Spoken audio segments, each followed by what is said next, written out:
Hello everyone, my name is Disney Miss Lizzie and welcome to the review for the finale of Doctor Who, Empire of Death. Did it live up to its expectations? Let's get into it. Felt like it was an old Russell T Davies Doctor Who episode. There was stakes raised up in it, and most importantly, I had a really good time with it. I thoroughly enjoyed it. I thought it was an adventure that we haven't had for ages, and it ticked all the boxes. My favourite part of it would definitely be that Ruby's mum was ordinary, and I love the message that came with it, that despite what people may say is, oh, she was just this, she was just that, she was an extraordinary person. And that's one of my favourite things about all of these shows, is that ordinary people are the most extraordinary beings. And I loved how normal she looked, I loved how ordinary she was. Her braveness was recognised as well. And I think that's been my favourite part, despite me going, oh, I think the woman delivering the baby is Ruby. It's Ruby herself, and she's stuck in this quantum locked time that she always has to go back to that spot on Christmas Eve, and this is all the mystery. And Russell T Davies did play that very well, of going, okay, here's this extraordinary event, and it's going to be even more extraordinary. Actually, it was an extraordinary event created by an ordinary person who is still the most extraordinary thing in the universe. So I really liked that. Well done Russell T Davies for making me think it may have been more to it, which is always good fun when you have the rug pulled onto you. Now, was it me, or did we have a bit more of Disney's sci-fi and fantasy influences popped in? So with the dust, Endgame. It looked like Endgame and Infinity War with the snap. We had a Doctor Who version of the snap. We then had Star Wars, and then we have Mrs. Flood as Mary Poppins, which we'll get back to very soon because I have a lot to say about that. I don't know if it's me trying to do a game theory and just, right, okay, you know, this is our version of the Bite of 87 or something, but I'm trying to figure out, like, who is this woman? Because there's definitely a lot more to her than meets the eye. She seems far too important. She knows too much to be just a one-off character that's just connected to Ruby. I think there's more to her, but like I said, we'll go into it. Could just be me reading too much into it, but we'll come back to that. Because it's so hot, we don't have the obligatory Disney cup, but we have the obligatory Guinness pint glass because it's so hot today.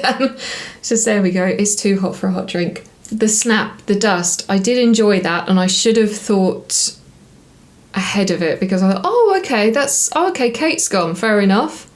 But I was more upset when Ruby's mum got snapped. It was just, no, I really liked her, and Cherry, I thought Cherry was lovely. But I should have gone back to my Marvel head and just, yeah, okay, this is their equivalent of the snap. Russell T Davies is not going to leave everybody in the whole world dead. Also, Ruby's gone as well. He said, I'll see you again, Ruby, Sunday, so maybe he'll go back to her at the beginning of season 2, because we've had droplets of what to expect from the Christmas special. It's written by Stephen Moffat, and he says there's a couple of incidents, or there's one incident in particular that he wants to push the 15th Doctor into different territories that we haven't seen since Peter Capaldi. So he's going to be a lot more grumpier this time around, which I'm intrigued to see how that works. I think Ncuti can pull it off, because he was pushed a lot in this episode, especially when he looked at the dust covering the earth and the whole universe dying, and then screaming out into the void of nothing. There was literally nothing there. So I think he can do it. He can push Grumpy. He may be this charismatic, refined, sparky Doctor. When he gets to be alone and he gets to really dig into the emotions of the Doctor, I think that's where he truly shines. Mel was interested. I've never seen Bonnie Langford in Doctor Who, so this is my first time with Mel, and it was quite sweet, quite endearing when she stepped into the TARDIS and she smelt her doctor's coat. Just yes, good memories. And she reminisces. I thought that was wonderful.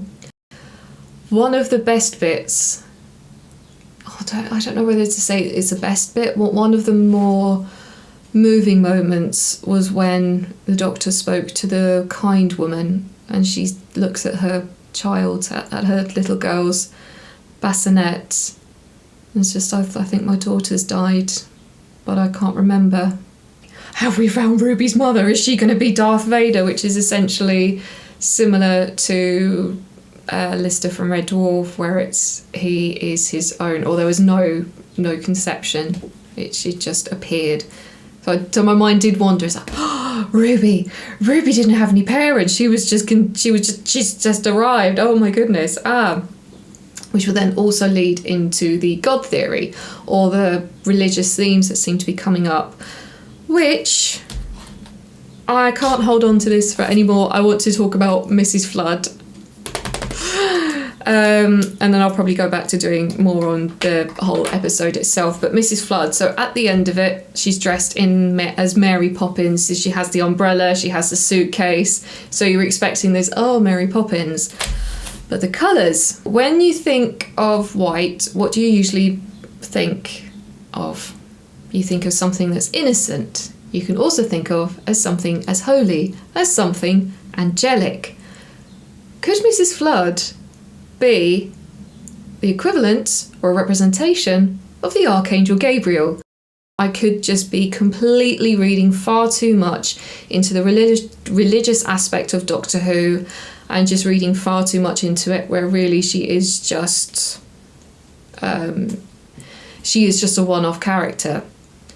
But the Archangel Gabriel, as we know from the Christmas story, as we know from the Nativity, is the messenger angel. So, and she knows a lot already about the Doctor. She knows about the TARDIS. She knew about the one who waits no more. And she delivered that message to us. She looked directly, or not directly, so it wasn't exactly breaking the fourth wall, but it was as close to breaking the fourth wall as you can get without feeling on edge. But she did address us in the Christmas special. Even though it wasn't necessarily a message, it was still, she spoke to us. So could that be something? Could we now be seeing the angels of the gods coming into the Doctor Who universe? So we already have angels in the Doctor Who universe, aka the Weeping Angels, with many Doctor Who fans theorising that the Weeping Angels are actually the fallen Time Lords who have been shunned from the Time Lord Council. Because, going back to David Tennant's last one, or two parts of The End of Time, it says, oh, you shall be, they're punished and they're doing the Weeping Angels of Time. Again, I could be reading far too much into the religious aspect, and that this has nothing to do with it. Mrs. Flood is something completely different, or has no connection to it, but it just seemed very odd that she's dressed in a Mary Poppins but angelic way, and she's delivered messages as well, because the BBC Doctor Who official Facebook page had the various gods that have arrived in Doctor Who. So you had the Trickster, which hasn't been seen since the Sarah Jane adventures. You had Maestro. You had the Toymaker. And then there was another one as well as Sutka. The Doctor is also referenced that he is the lonely god. So all these religious ties are in there. And that's the only other thing that I thought is could she be Missy? I highly doubt that, but it just because Missy was based, or Missy's costume, the one that they finally chose, was based on Mary Poppins, and Mrs. Flood was dressed as Mary Poppins, that thought did cross my mind of, is she Missy? Is she Missy that's then going to regenerate? She's Missy that's escaped from the Toymaker's tooth. I doubt it. I think that would just be one that's in the back of my mind that I wanted to put out there, and just possible connection, because I wanted to do a map pat and just see if I could theorise who she could be. But I had a look at quotes that speak of floods, and usually it's a representation of life. is also a representation of when there's something weak, the flood comes. So there's a quote here from Shakespeare, who's also been in Doctor Who, another Doctor Who link. Great floods have flown from simple sources. Water is life's matter and matrix, mother and medium. There is no life without water. So this next quote is from Emily Dickinson. You cannot fold a flood and put it in a drawer because winds would find it out and tell your cedar floor. Mrs. Flood talks about being cooped up. Nothing I can do to help. It's nice for me to get out. I'm always hiding myself away. So all these quotes that I found, there were various other quotes, but it's interesting that they all speak of either life, you know, you can't have water, you can't have flood without life. It is the bringer of life. Or if there's a weak infrastructure, floods will pour in, or you cannot contain a flood, because if you do, it's going to.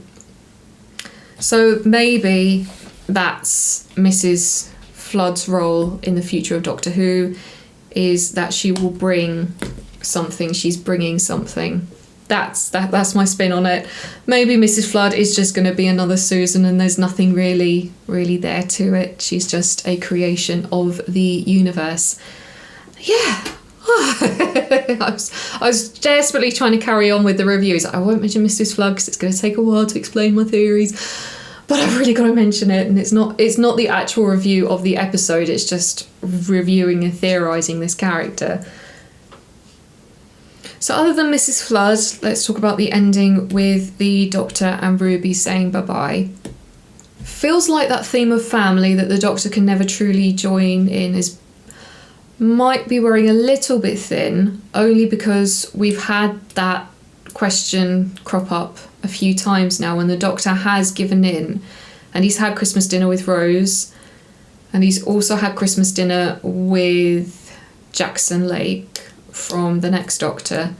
So even though it's my light's gone again, it doesn't like being on for too long, so we're now in we're a little bit darker, but yeah, he doesn't enjoy, it's always this, families aren't really your thing, Doctor, just one more time, and I don't know if it needs a different spin on it now, though it could be just me. I have to say I have thoroughly enjoyed Ruby's storyline. I think she's a wonderful companion. I do hope they bring her back. It was clued at the end. So, yes. Yeah, they are bringing her back because there will be 2 companions in the TARDIS next year or next season. But I've really enjoyed Ruby's storyline. I thought she did 73 yards extremely well. That was a wonderful episode, and to carry that weight without the Doctor and to pull it off, she did a remarkable job. So I've thoroughly enjoyed Millie Gibson, and I do hope they actually do bring Ruby back properly, not just, she's here, but we're leaving her now. I hope she does come back as a proper TARDIS companion again. Anything else that I can say? Yeah, I think that's the main points that I want to cover. Definitely wanted to cover Mrs. Flood, because that was just, are you Missy? Is that Missy? Is that you in there? And then it's, I wonder if she's a messenger for someone or for something, or if you want to go down the path of the Weeping Angels being fallen Time Lords. Is she a representative for those who have fallen from Gallifrey? That was something as well, actually, that I thought of. And I've just remembered it, and I should really write these down. If the snap has killed everyone, does that mean that 14 died as well? Or was he aware and he was baby pottering about on the TARDIS in the shed? Could he have taken Donna back to safety? Donna, Wilf, and everyone? But overall, with the episode, I thoroughly enjoyed it. I thoroughly enjoyed these past 3 episodes. I think they've been tremendous fun. It's nice to have that old-fashioned, is the planet, at stake for this? Are we going to see the end of the world, etc.? And it was great to have that old Russell T Davies finale Feeney comeback. So I've thoroughly enjoyed this season. I thought Shooty and Millie have done a terrific job. I think this has been a wonderful season. I've thoroughly enjoyed getting back into Doctor Who again, into New Who. Extremely excited to see where the characters go now, what's going to become of Ruby, what's going to become of the Doctor. And for the Christmas special, which is only 6 months away, exactly 6 months away when this is recorded, which is on the 25th of June. Probably won't be out on the 25th of June, but it's going to be 6 months exactly until the Doctor Who special comes out, so countdown is on. And speaking of Christmas, we will probably do a ultimate Doctor Who Christmas countdown as part of our Christmas special. Sorry, I'm fiddling with pens at the moment, just trying to remember. Yes, we will probably do a ranking of all the Doctor Who Christmas specials. So that's an excellent excuse to rewatch it and get ready for Christmas, which is only 6 months away. It's not that long at all now. It's going to fly by. So anyway, thank you so much for joining me during these reviews. I hope you enjoyed them. Please leave a like and a comment in the comment section. I'm so sorry these have come out later than I wanted them to. I wanted them to be out at least one day after the episode, not have this massive stretch, but hey ho, we got there in the end. And expect more Doctor Who content, reviews, and possibly some theories if I find any that I think actually could be very interesting. So thank you so much for joining me. Please like, share, comment, and subscribe to the channel. And for more Disney and Doctor Who content, please follow me on Instagram and TikTok. So anyway, hope you have a wonderful day. Hope you're enjoying the sunshine. If you're not enjoying the sunshine, I hope you are somewhere cool, or I hope you're somewhere in the middle where you can enjoy the sunshine and then go and enjoy some cooling down. And I hope you've got a freezer full of cornettos. So anyway, have an awesome day and I will see you very soon. Bye guys, bye.